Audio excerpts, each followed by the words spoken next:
Happy Wednesday. Hope you guys are having a good day. It's Wednesday. I mean, I already said that. So today is the last day of classes. We're a little early.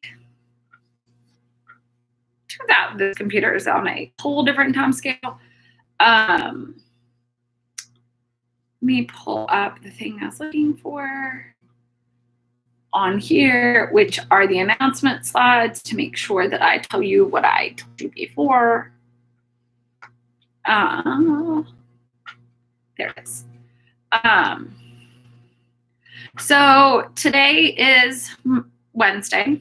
It's the last day of classes. Oh, did I say good morning? You know, I don't know what day it is. I don't know what time it is. I know nothing. So hopefully you guys have had a good semester. I'm significantly wishing that we were all, don't get me wrong, being home has been nice, but I miss the opportunity to feel like I've given you guys all the best Biochem 2 skills and then sending you all on your way. I did see that UNF offered or is talking about offering some type of digital commencement next Friday. That sounds nice. I don't have any details. I have nothing. I know nothing. I probably know as much as you guys do. So if you are graduating, I'm very proud of you. I cannot wait to see you become grown-ups. Not that you're not a grown-up now. Keep in mind, if you need rec letters or something else, send me an email or send someone else. We are all more than happy to, and it is part of our job. Not everyone believes that way, but I certainly do, and so I always enjoy writing rec letters for students. So today, there are a couple things. I posted much earlier in the day. I posted a set of slides titled S2020, so Spring of 2020 Review. Most of those should be slides that like, didn't I see this before? They're pulled out of other chapters. They're mostly today going to be talking points. So we'll talk about the review today. It's not complete. This review does not in any way, shape, form, or fashion indicate that what is on the final or what's not on the final. I just thought this would be a nice way to use the last bit of time, since it kind of feels like a different lifetime and a different life where we all met on campus and talked about things like transcription and translation. So that's happening today. In class, we would have played trivia, which would have been way fun.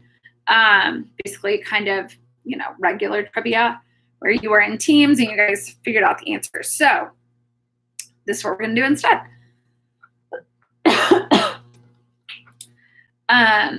Other information. So if you have questions, you can drop them. Let's talk about the final. So the final exam is worth 200 points, like it says in the syllabus. On Monday, we talked about how there would only be 670 points. The adjusted point guidelines will be posted in the Friday announcement in that way.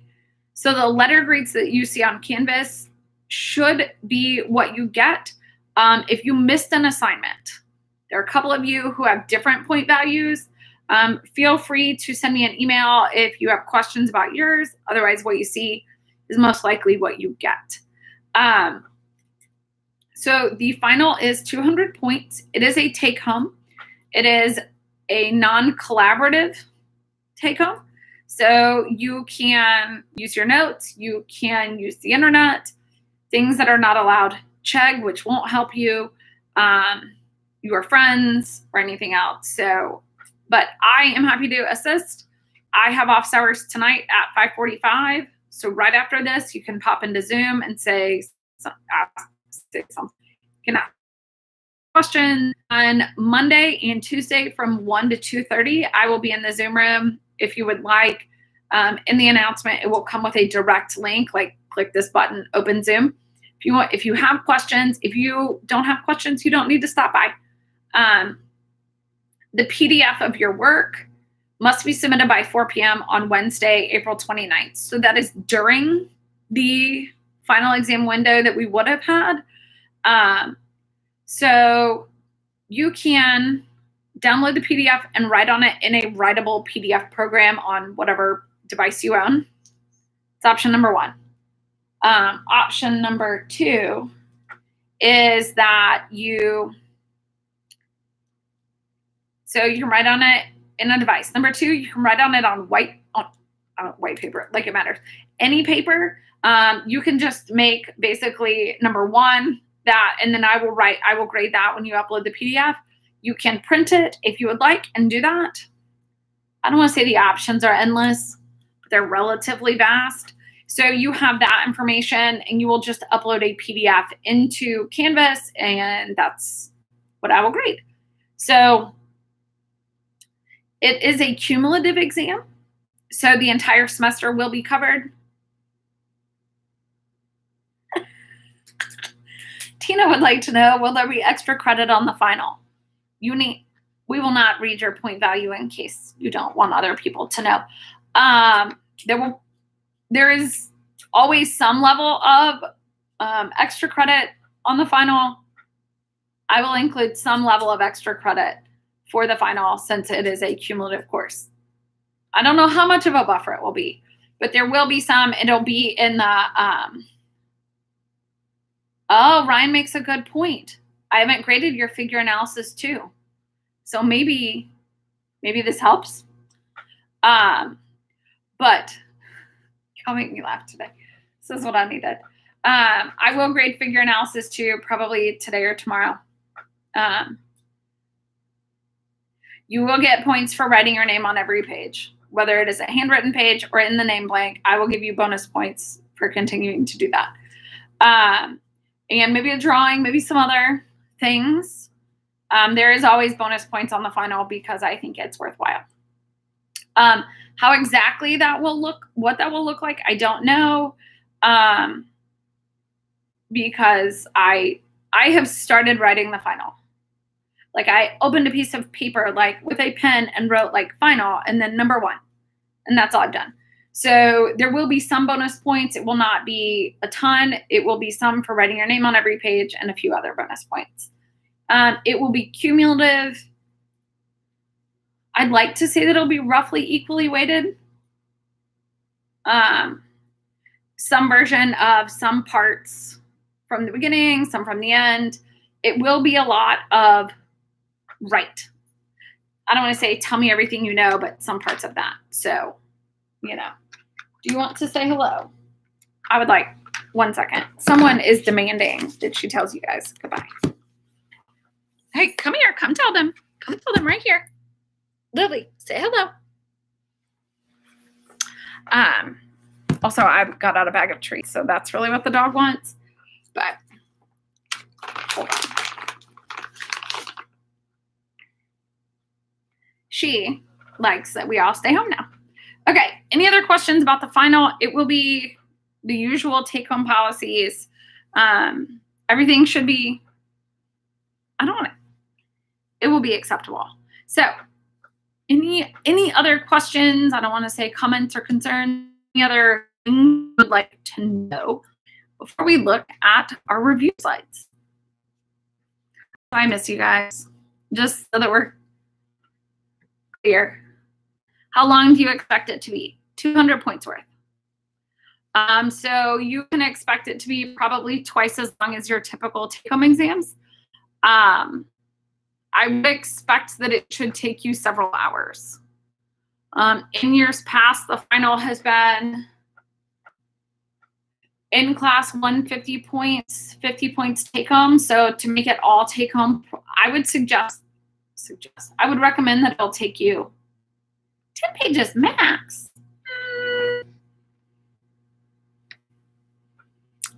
I doubt it. 10 pages. I don't think that's going to happen. It will not take so long, but it will not be unlong. We'll go with that. Hopefully 9 pages. How about this? I will promise that it will be under 20 pages, which is not what you're asking. So mostly that's just being annoying. But my guess is the exam will be something between that, somewhere between 10 and 20. The page counts get a little bit weird. 9.5 final offer. I will try to make it less pages. The problem is, where will you write the answer? Because we all know I'm going to make you draw things. Like, explain how transcription initiates. If that's the only, we know. I will try to make it short. But I don't see that happening. But I will take your offers into consideration. I'd say you could bribe me with things, but we can't see each other, so there's no bribes happening. However, I will accept photos of your pets as things to include in my exam writing. What? Y'all, the dog's over here like, maybe don't give them a final. I don't think that's going to happen. Okay, any other questions before we at least attempt to look at the review slides? You have an unfair advantage. I mean, I like pet pictures. They make my life happy. It will be excellent. So feel free to send those along. You know how much I love a good meme. You can send those too. And this, if you can see something like flickering back and forth right here, that's my dog tail. You have 6 dogs? I'm very jealous. Very jealous. Okay.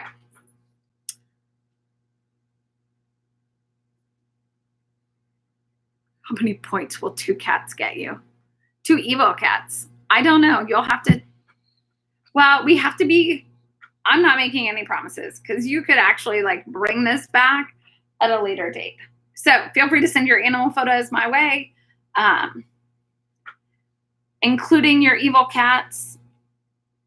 Hopefully one of them is wearing like some sort of an evil hat. But, okay. Let's at least look at these slides because that's what we're really mostly here for. That's a lie. Y'all are mostly here to see this. Okay. Any other, I don't want to call them serious questions, but any other questions other than how long it is? Because right now I only know of 2 questions. And anything else. Otherwise, we will at least look at the slides. Or if anyone has any review type questions, I'm happy to answer those before we get started.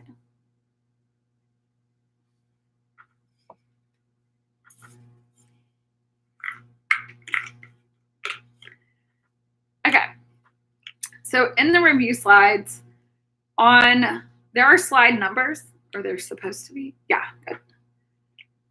So I tried to list, bless you. I tried to list all of the techniques.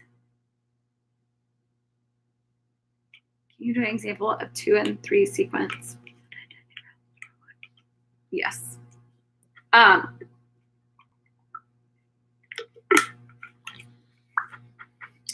So Tina has asked for an example. Let me grab my whiteboard. Do you need to leave? And then we'll look at the slides.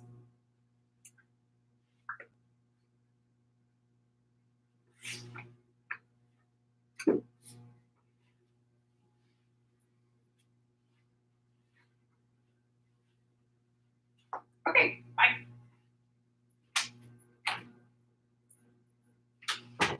My dog has decided she's done with college for the day. Okay, so if we want to think about sequence alignment, so we'll make 2 sequences. So our first one will be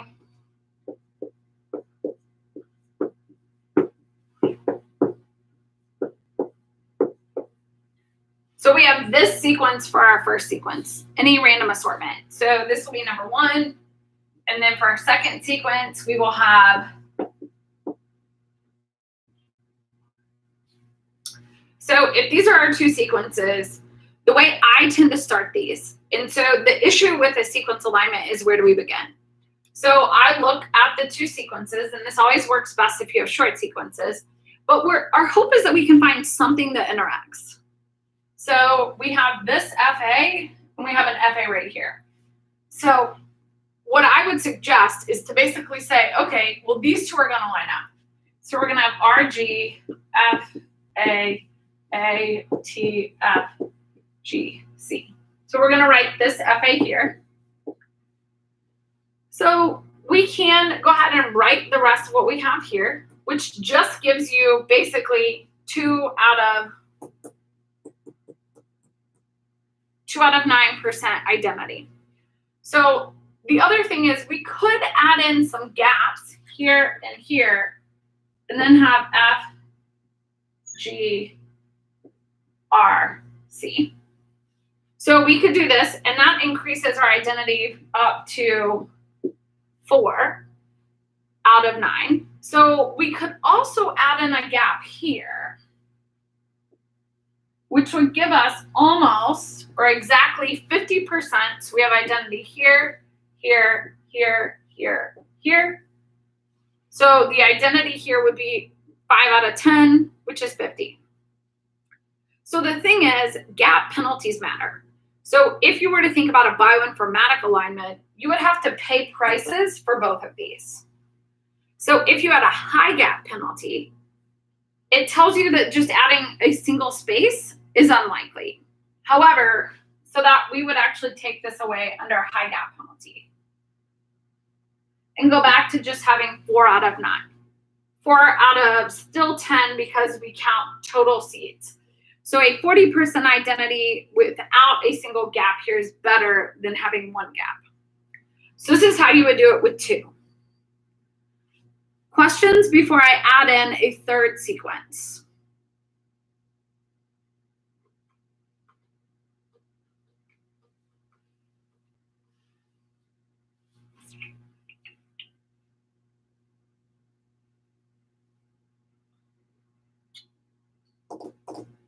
So we're going to go ahead and add number 3 up here, and it's going to be RP AC. Okay.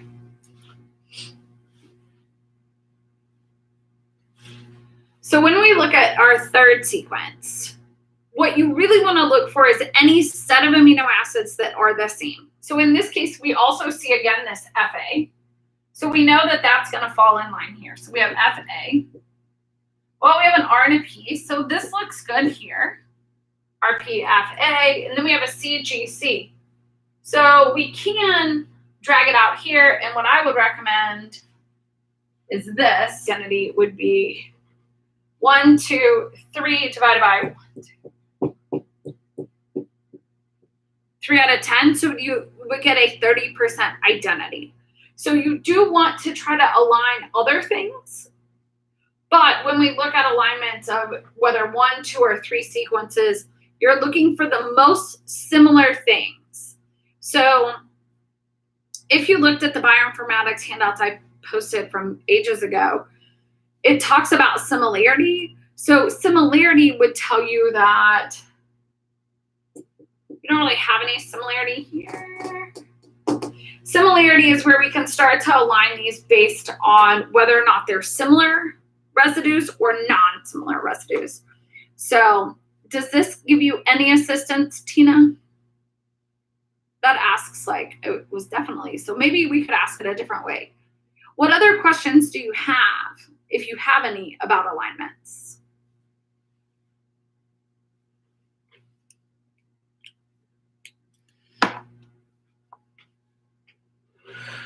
Oh, yeah, math is hard, in my personal opinion. The trick with the math is to remember that it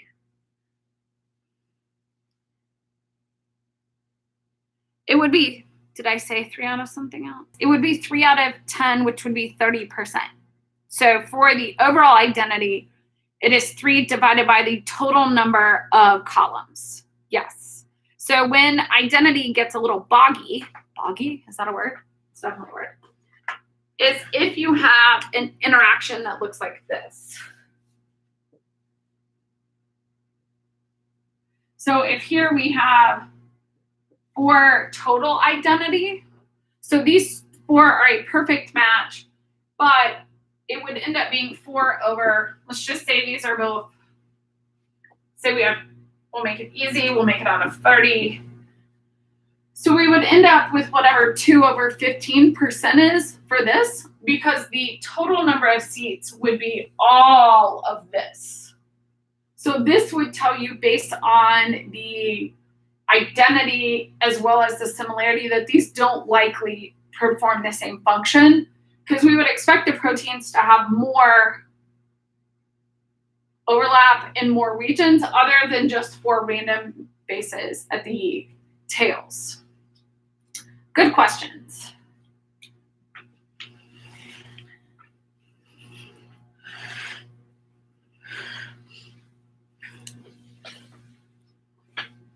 Also, I am more than happy to do this as a Q&A, if that would be something that would be more useful. Johnny, this one down here that is not related to the top one. So this one down here has an overlap of 4/30, as opposed to, it has nothing to do with the top 3, if that helps. It may not help. It may still be a mess.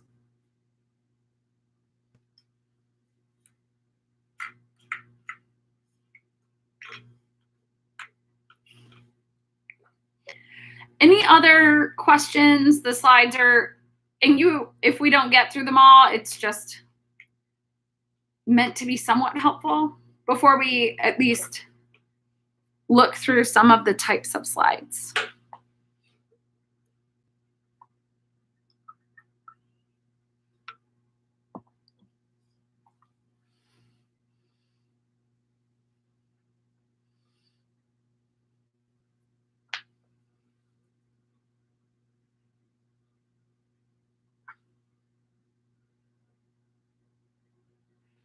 So there's 2 questions.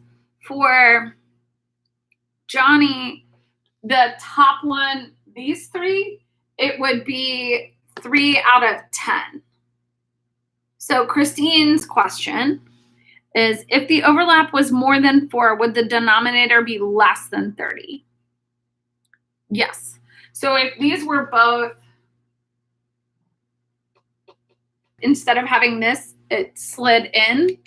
So yes, every overlap you have would reduce the number of seats for the total in that case.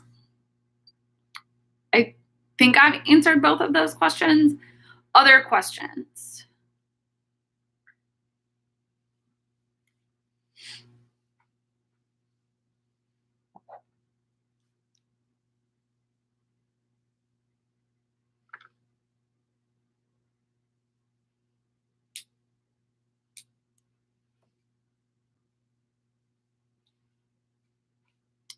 So Maggie asks, what is the best way to balance the gap penalties? So when we do short alignments by hand, so Tina has a good statement that the goal with gap penalties is to use the least amount possible to increase percent identity. If you have no gap penalty, which does not exist and is almost irrelevant, then you would you would just want to increase your identity. But gap penalties basically say that we can insert a loop much easier than we could insert like a single space, right? So the idea with that is back to, if we have a protein, but yeah, we're just going to use hands. So if we have a protein, and the important part is that the 2 palms meet together. A gap penalty means that we could have as much in the extra long fingers portion as possible. Even if hypothetically I had one finger with 5-inch finger, one hand with very long fingers, and the other one with short fingers, like this. How do these interact with one another? What we know is, if the important part for the palms to meet, having extra domains in the fingers would be irrelevant. But what we can't really do is, if it was my hand and we'll go with Shaquille O'Neal because he has huge hands, right? If the only way that that matched was if you took every cell in my hand and spread it out, that doesn't mean that our hands align, right? And so gap penalties want to balance the ability to create some gaps, to say like, okay, even though this one is bigger, we still have some. What you'll see is basically that, like, if these 2 things interact, So this transmembrane domain 1 and this is another domain. This domain might be longer. You might get an extra loop. But we can't really make a break in the middle of this piece right here, because when that happens, the protein can no longer fold the seam. So you have to kind of play it's like a delicate balance between, hey, we can increase the identity. It's best if you have a second interaction after that. Good questions. Any other questions?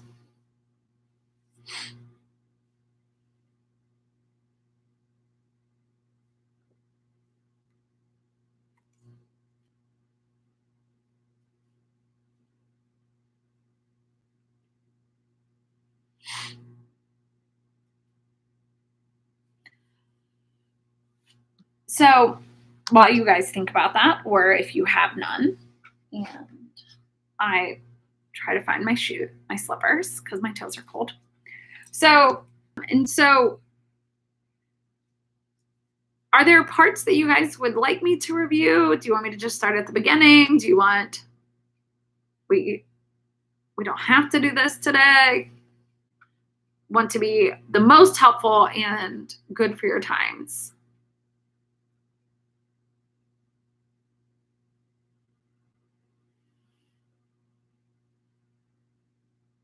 We'll start on slide. I don't think there are any unnatural slides in this, because the review slides mostly talk about that. But unnatural amino acids are the ability to create orthogonal institutions. So we can swap out using amber suppression, basically one codon for an amber stop codon. That amber stop codon corresponds to a tRNA.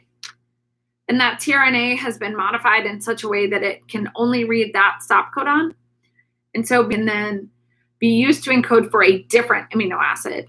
So if you use the Schultz method, which is the evolution of modified tRNAs and tRNA synthetases, you are limited by what you can modify the tRNA synthetase packet to be.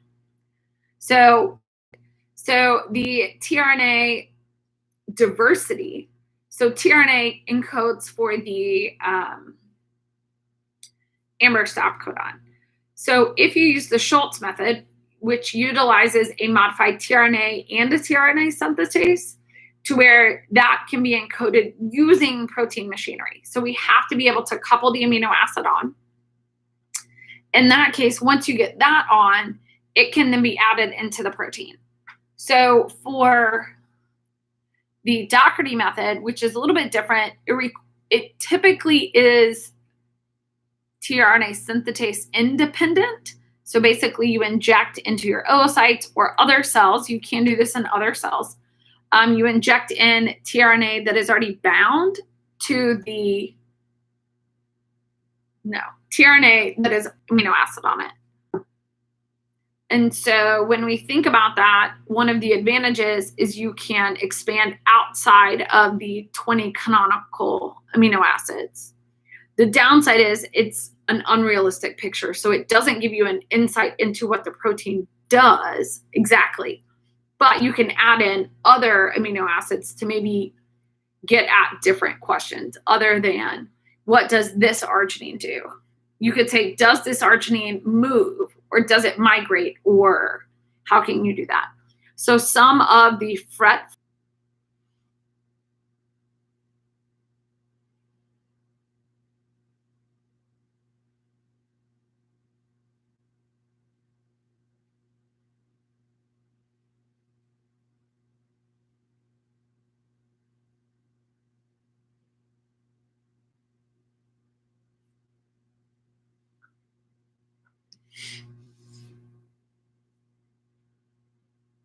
drop them in. I don't want to say just going to talk, but I'm basically going to give you information that I think is important today.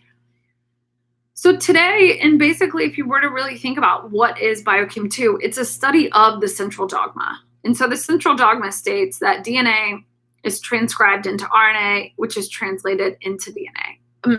It's into protein. And so this statement is basically the foundation of what we learned. So we learned about how DNA was replicated.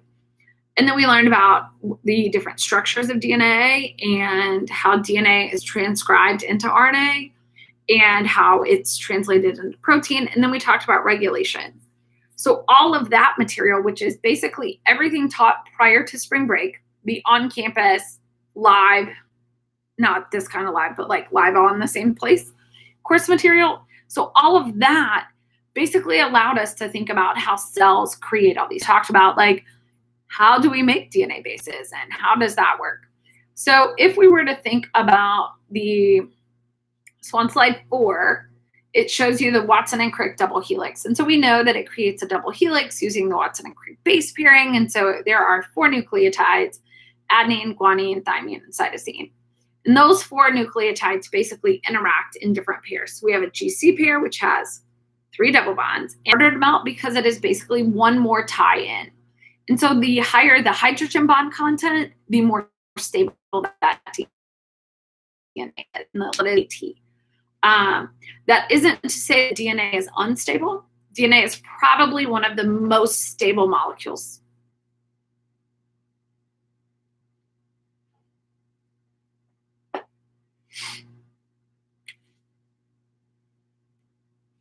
So what I was saying before it buffered was that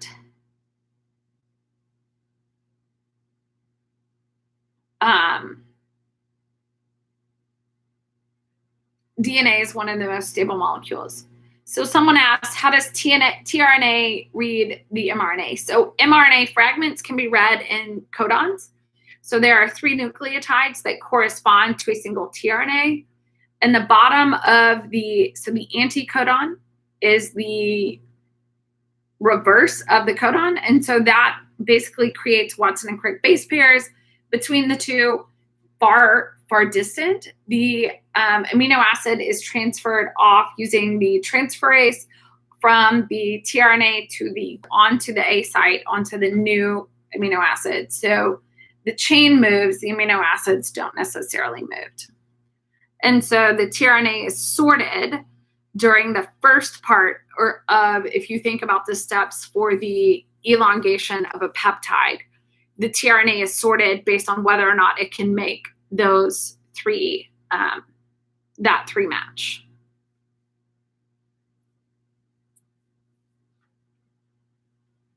So as we start to think about what DNA looks like, and so we can think about Watson and Crick. And so if we think about tertiary structures, which are what happens when we move our DNA out of a double helix into a more complex statement, on slide 5, you can see that there are just a variety of different structures. And so it's worth saying, like, okay, could you draw these? Could you name them? If you looked at the slides, can you tell me which one is a cruciform or supercoiled or a holiday junction? What about a triple helix? And so there are lots of different types of tertiary structures, and it is basically a way of saying the DNA now has to be packed inside the cells in different ways. And so as we think about the packaging of DNA inside a cell, what we can really think about is how much the genome size differs. So viruses, including the COVID virus, have very small genomes. They often encode for a low level of protein, so on the order of 30 proteins or 15 proteins. Whereas then we can think about things that have much, much, much larger genomes. So plants, huge genomes. Ferns, very large genomes. And so as we think about some of these environments, their genomes are much, much bigger. And so inside the genome, if we look at slide 6, we can think about what hallmarks would predict where we could find a gene. And so in order to do that, you need a start codon, ATG, and a stop codon, TAA, TAG, TGA. So those are our 3. They do have color code names. You do not need to remember that because I don't remember that. And so we can use bioinformatics, which is basically a computer program that scans looking for ATGs and TAAs in the same frames. So if the DNA is chopped into 3 nucleotide bins, we need a start codon and a stop codon to be in the same frame. So a lot of the early software did not take into account promoters. Now, today's software takes into account whether or not that ATG is downstream, so after the -10 and the -35 and the Tata box and the Shindell-Garneau. So today we have a much better prediction of all of that information. And so when we think about genes, we can think about gene families on slide 8. So a gene family basically says, and so this has been, I think about this a lot. This is what my research is on. And so when we think about gene families, it tells us that we can start to use these similarity maps or bioinformatics, whether it's similarity or identity. We can say, okay, if we know that the protein has to have this region, how do we go about finding that region? And what does it mean if the important region is coupled to something else? So if you know that you're, well, what does it mean if the methyl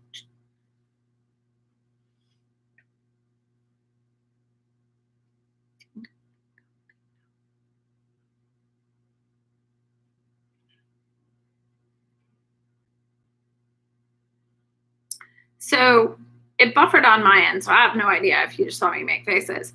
But the methyltransferase can be coupled to another region. So a methyltransferase coupled to a transport protein. What does that mean? So gene families tell us about, can look for that information. So on slide 9, we can think about DNA packaging. So DNA is often very long. If you were to really unwind it, it's a long, very long. There are some calculations about how much longer it would be. Our regular DNA double helix in chromosomes, so in a human, we then wind it around the histones. The histones pack together. It allows us to take DNA and package it in such a way that it takes up less space inside the protein, inside the cells. And so that involves histones, which are highly conserved proteins that we find with DNA. And so those histones can do different. If we think about how it's packaged, that's great, but we need the DNA to be accessible in order to transcribe and replicate the DNA. So if we look at slide 10, we can think about the replication fork. So the replication fork basically tells us who's who at the place where DNA is replicated. So DNA is double helix, and it is in opposite directions. So it's sense and antisense. I think that looks right. And so in order to copy it, we start at the origin of replication, and then we're going to continue down until the termination. And so there are going to be 2 replication forks that go in opposite directions. Each of those replication forks contains the same proteins. The leading and the lagging strand are replicated independently, but together. So they are tied together using coupling proteins between the replication fork. So at the replication fork, we see both sides. And so there are 10 subunits in there. And so these proteins play different and unique roles. We know that nucleotides can be added onto the 3' end. And so the chain grows in the 3' direction. And so we use the Watson and Crick base pairs in order to do that. It requires 2 divalent cations, typically magnesium. In RNA polymerization, it requires the use of zinc occasionally. And so we can think about as they're added on, they are sorted. And so there is, which I think is in the slides in a little while, a proofreading domain to make sure that we have high fidelity in our DNA replication. DNA DNA is the foundation for everything that happens in a cell. And so we need it to not have mistakes in it. And we do that using proofreading. And so proofreading is kind of like when you write a paper. We know that there's a mistake. So if you're using Word, it makes a little red underline. There's some other programs that make it different colors to symbolize different things. But when you know that the word is wrong, you're going to go back and fix it. And so we can talk, and we will talk about repair a little bit later on. So with the leading strand, it is polymerized in a single piece. The lagging strand is made up in segments because the lagging strand requires us to basically spool it out, copy it, and then move on to the next. So if you remember back to the HHMI videos that we talked about, like long, hundreds of billions of years ago, it feels like. But what those told us is that it basically spools out.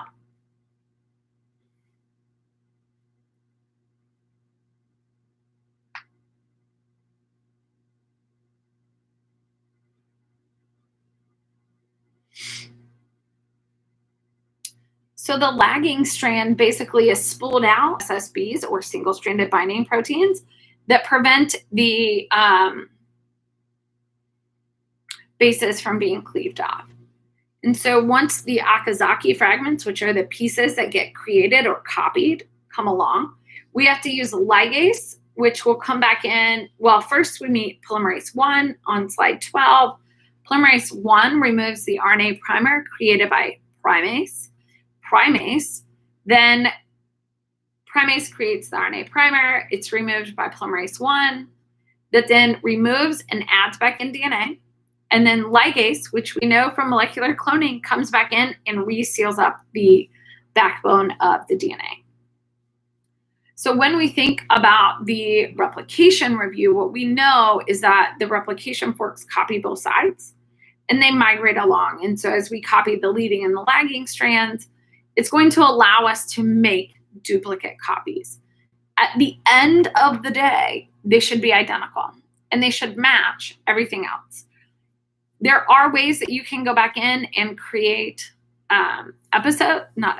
you can track the replication, and so we can see that it is one whole strand all at the same time. So if we look at slide 14, which talks about the origin of replication, DNA A binds, and so there's a series of repeats in the origin of replication. In E. coli, there's just one. In a mammalian genome, there are many, and they basically copy until they run into the other pieces. So at the origin of replication, the ORI, what we see is it creates helical torsion by winding the DNA up. And so then it basically pops open because that region contains a high value of AT repeats. And so from the origin of replication, you see a variety of participants. Eventually, we get to the termination region, which is on the other end. And we come into the TS binding protein, basically stops everything and inhibits the helicase activity. Otherwise, you would get these, like, we think about what we see on slide 16. We know that polymerase 3 has a exonuclease. So it unwinds basically back amino acids being added onto the chain, or the chain being added to amino acids. DNA bases are not sorted when they're added. So they're just added randomly based on the pool, like who's around them. And as that happens, we can then go forward. And it basically is like, oh, we don't have the right base pair. Back up, clip it off, try again. And so it does that over and over again until it's correct. And so that is proofreading while it occurs, which is different than how we proofread if we realize later that there's a mistake. So on slide 17, there is a variety of different ways that we can acquire DNA damage. We can have, so the issue with DNA damage is what happens if we don't fix it. Unlike a lot of things where the damage, if there's a mistake in a protein, it just goes away. So that protein only has one lifetime. Once it's done, it is degraded and moved on.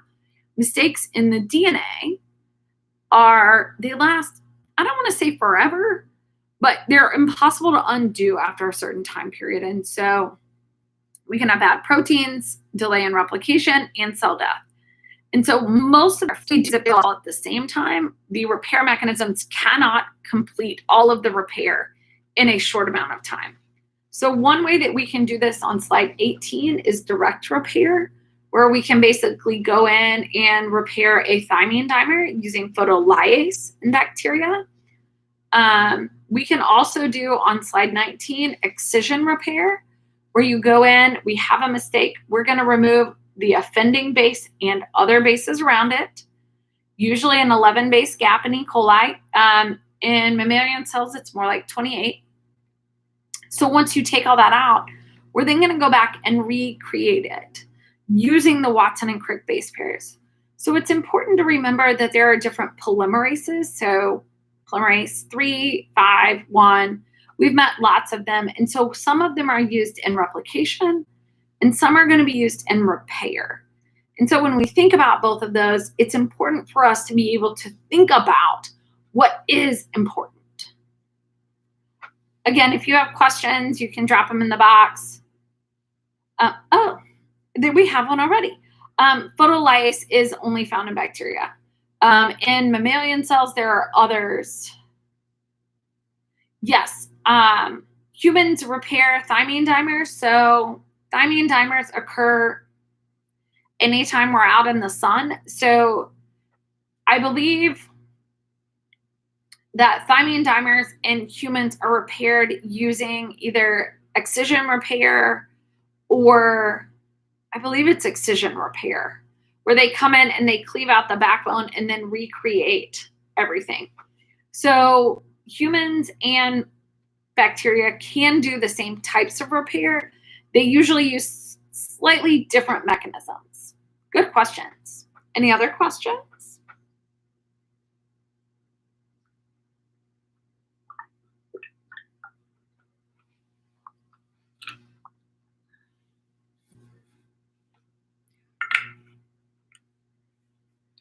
So next, let's think about transcription, and then we'll talk about translation. So transcription is the ability to turn DNA into RNA. And so we want to make almost an exact copy. And so the RNA synthesis is going to make a reverse complement or a complement to the antisense strand. So when we think about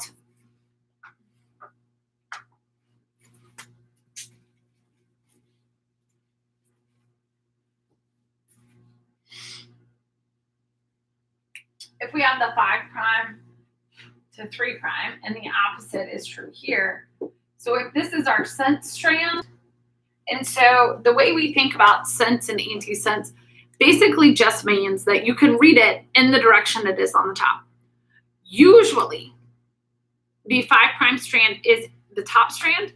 So when you open a book, textbook, novel, magazine, we kind of assume that page 1 is the leftmost page and we read forward. So if this is the sense, the antisense is the bottom. All that means is that we can't directly read it. We would have to make a complement to that. And so because we have Watson and Crick base pairs, we can now have the sense and the antisense strand. So RNA uses the antisense strand as a template. So we create, RNA, I don't need to write that down. RNA uses the antisense strand as our template. And because we use it as the template, we can then create a copy that is sense in that way. So in E. coli, we're going to use a holoenzyme. So just like DNA polymerization, we have the RNA polymerase. The overall mechanism for how bases are added is the exact same. We just now have RNA and swap out the metal ions. So on slide 22, the initiation of transcription. So first comes the sigma subunit. The sigma subunit functions kind of like the Avengers assemble. It basically looks for a place on the, it looks for the promoters. So the sigma subunit comes in and looks around for friends. It then creates a base of RNA bases. From there, you can lose eventually after 10, the sigma subunit will diffuse away. So if you look at slide 23, a moderate to terrible cartoon drawing that I have made shows us that prior to the ATG start codon. So that would be the first base that will be a protein. Upstream of that, we have the -10 and the -35 regions. Those two things help the RNA polymerase get in the right situation. So basically, it helps everything orient on the DNA strands. At the end, we have the termination regions, how RNA is produced. We have to have the initiation. NUS-A encourages pausing by, it basically slightly, I think, contorts the protein. So NUS-A encourages pausing at transcription. It basically prevents hairpins from melting. So hairpins and pausing are somewhat of a natural part of RNA polymerization. And so NUS-A encourages that. The encouraging of the polymerization, the pausing encouragement, allows the either row-dependent or row-independent termination of polymerization to occur.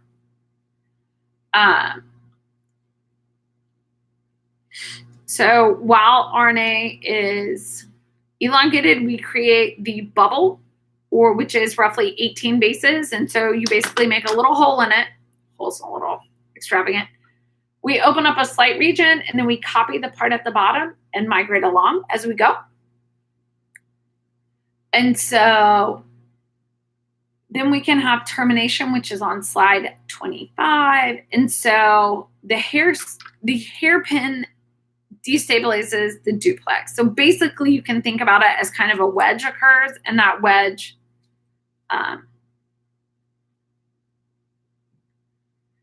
encourages the pausing, and the pausing then migrates in that way. So termination can be row dependent. Row is a hexameric protein that basically winds into the RNA and yanks it out of the RNA polymerase. Row independent is that you create a hairpin, and that hairpin uses torsion and basically pulls it out. So next, we're going to think about, if I can move my slides, on slides without numbers. Awesome. So now we're going to think about translation. So translation uses a 3-nucleotide code. So we have codon termination. And so if you look at slide 27, now I moved. So there are 64 possible combinations of nucleotides, which give you redundancy in our third codon. So we have 1, 2, 3. Number 1 and 2 are highly conserved for most proteins, and then you have the wobble base. So the wobble base allows for multiple tRNAs to see different things, or occasionally we will use different nucleotides or modified RNA nucleotides in the wobble base. So the third base is the wobble base, and when we look at the anticodon on slide 28, we can see that the third base isn't always essential. That doesn't mean that 2 is all that you need in order to add an amino acid or identify. It's still a third. This one is just more of a placeholder than it has to be. So tRNAs adopt a kind of like an L shape. And so C is this divergence between where the identification happens and where the chemical reactions that add amino acids are. Proteins are made. And so we have 2 different parts, 2 important parts, the large subunit and the small subunit. We're going to have the A, P, and E sites, which the acyl site, the peptidyl site, and the exit site. So if we move to slide, go all the way to slide 31. So protein translation. Once we begin to identify the ribosome binding site on the mRNA ribosome binding site is going to help orient the ribosome. The orientation of that is important because the ribosome binding site, we need to make sure that the FMET labeled ATG that is preloaded into the into the site is actually the first amino acid. If it's not, if it's slightly off, like 1 base, 2 base, we're going to get a whole different protein. And so we want to make sure that we can orient these things in that way. And so there is a whole cycle of which different initiation complexes are involved. So the first thing that happens is IF2 and IF3 recruit the small subunit.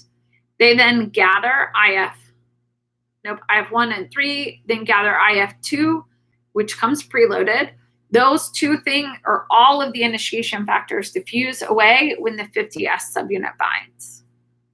It is important to note the F-met is preloaded into the ATG start codon. And so the ribosome binding site, or the Schindel-Garneau sequence, is upstream of that.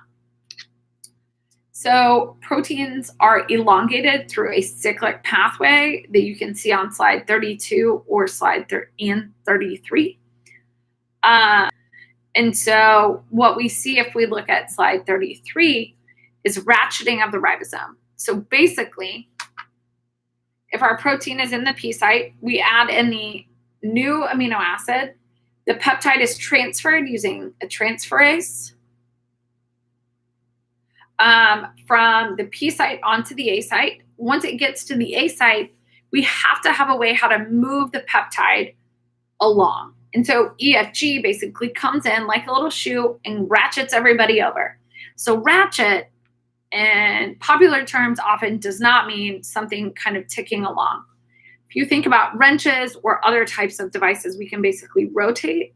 So EFG basically comes in and shoves everybody over a seat. And when it does that, we can then leave it. Now the A site tRNA is moved into the P site. And so when that happens, now we're ready to sort again. So peptides are terminated once we reach a stop codon. So when that happens, one of the two release factors comes in and cleaves off the peptide. The peptide departs through the portal at the top of the ribosome, depending on how it's oriented, and the entire complex falls apart. So both the 50S and the 30S and all of the factors diffuse away in the cell. So it's worth mentioning, but not in the slides, that in bacteria, the transcription and translation are coupled together. In eukaryotic cells, they are not, because of the nucleus. So the nucleus prevents mRNA and protein production from being in the same place. So we make an mRNA fragment, it must diffuse out into the next place where proteins are made.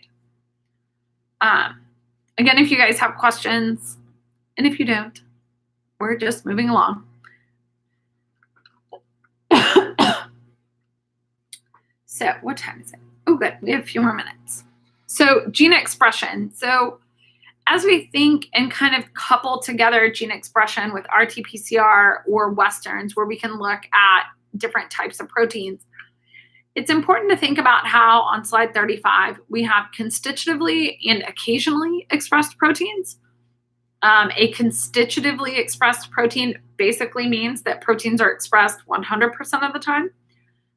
Occasionally, these genes are expressed only under certain conditions. So we can have binding or repression of different proteins. So the types of regulations seen on slides, they're big can turn proteins on or off, and all of that involves small molecules. So small molecules basically come in, and so what we can see is that an activator is a small protein that turns it on. Inducers bind to repressors to turn on the genes.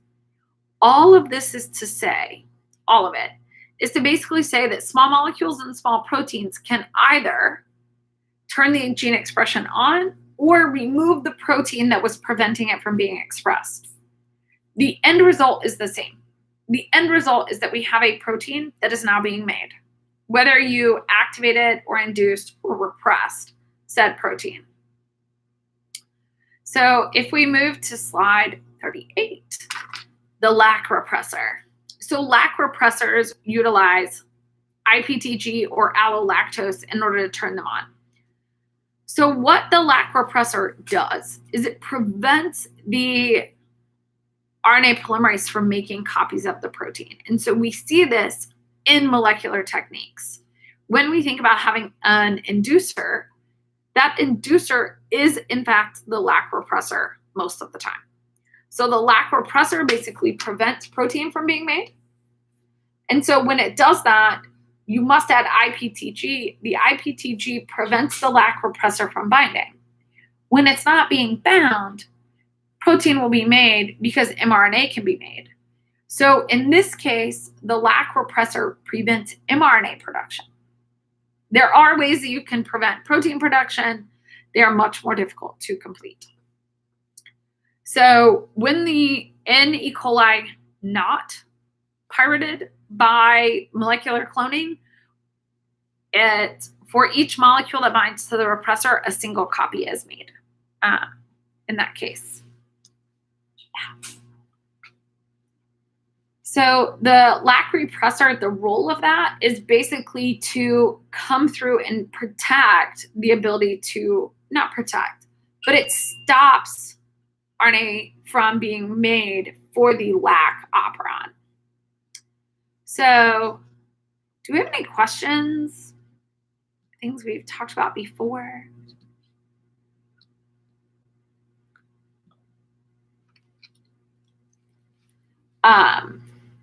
Because the last couple of slides are over the metabolism boot camp where there are videos for this. So if there are other questions, I'd rather spend the last couple of minutes asking about that. If you have them, if you don't, we can kind of think about how the homeostasis of cells is important.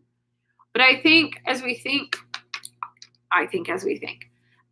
about the material in Biochem 2, it's important to realize that the DNA has to have a really high fidelity. That high fidelity is going to drive the ability of the cell to maintain homeostasis, the ability to live, the ability to replicate, because we know that unregulated cell death is bad and unregulated cell growth is equally bad. So when we think about these type of mechanisms, it's worth us but we have to be willing to compare both of those different things. And so I think when we when we think about overarching themes for the semester, it is about the way that DNA is copied, and that leads to RNA production as well as protein. And so all of those are controlled by different aspects within the cell.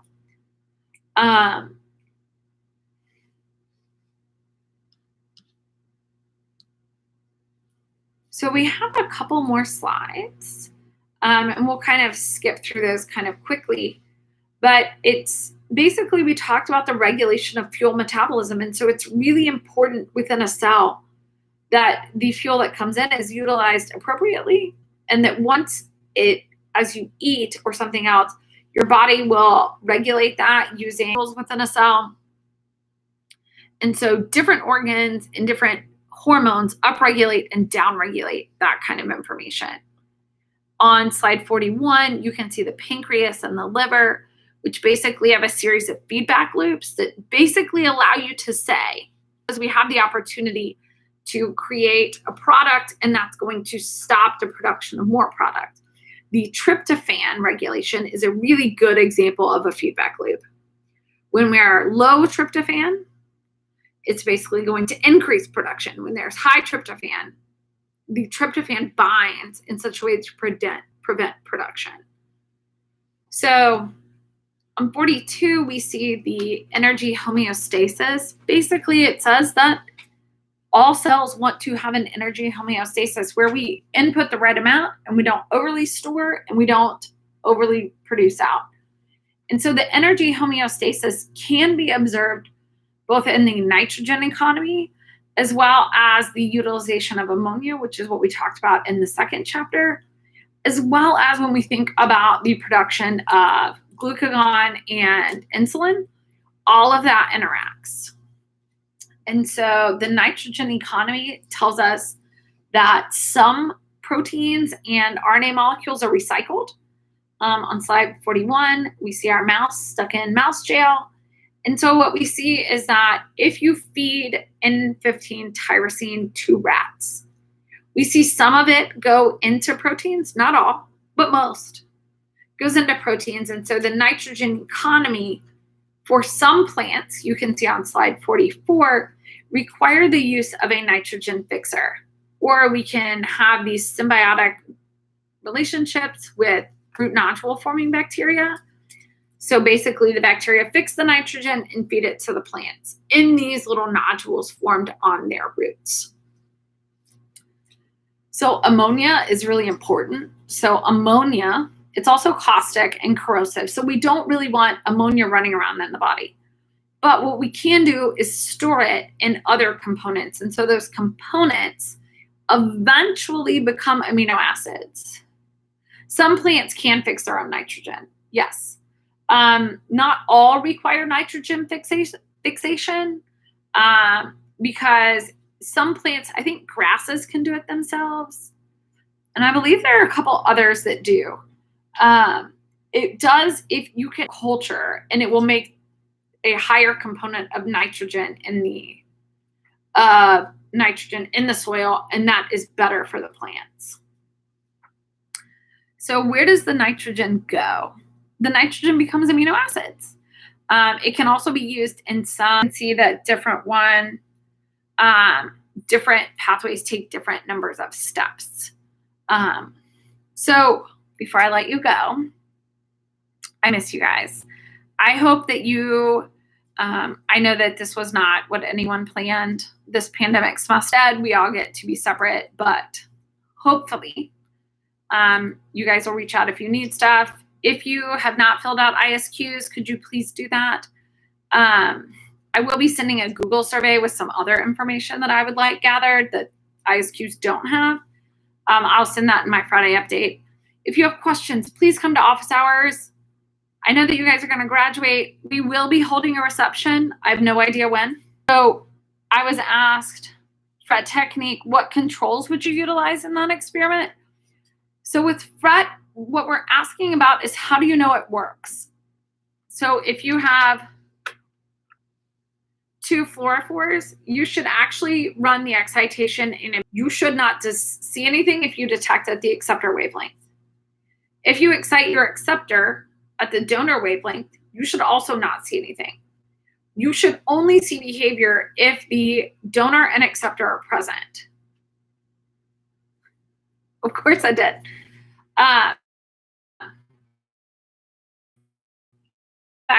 See involve the ability of, is this pair correct, both in the system and without the system? So a lot of you guys talked about controls with like humidity and other types of experimental controls, and those are important.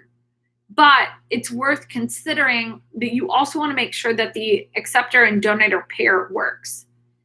So John tells me that when I mentioned the reception, it buffered. So what I said, and hopefully this will come through this time, right. So we are talking and we're trying to figure out fall, probably. Actually, don't quote me on any of this, even though you totally can, because it's the internet. Our hope is that we can celebrate. You're to reach out if you have questions, but we want to celebrate you, and we are very proud of you for the things that you've done to become chemistry majors today. Any other questions? Any other thoughts, things I can help with today?